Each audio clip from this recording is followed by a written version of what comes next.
भीमा नदी पात्रामध्ये वादळामुळे बोट बुडाली आहे। कळाशी ते कुंगावला जाताना ही नदीमध्ये बोट बुडालेली आहे। यामध्ये 7 जण बुडत होते, त्यापैकी एकाने पोहत आपला जीव वाचवलाय।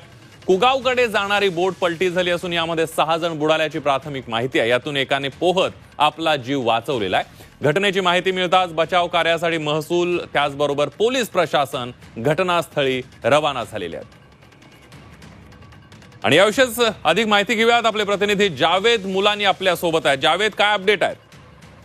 नक्कीच संदीप, वादळी वारा ज्यावेळेस आला सायंकाळी त्यावेळेस या इंदापूर तालुक्यातील म्हणजे पुणे जिल्ह्यातून सोलापूर जिल्ह्यामध्ये जी प्रवाशांची बोट असते ती बोटीमधून बसून कळाशी येथून कुगावकडे जात असताना ही बोट आहे ती या वादळात सापडली आणि ती बुडालेली आहे।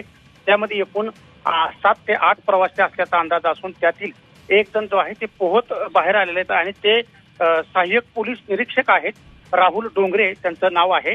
आणि ते मात्र कळाशीच्या सीमेवरती म्हणजे नदीच्या किनारी ते पोहत आले आणि त्यांनी स्वतःचा जीव वाचवला आहे।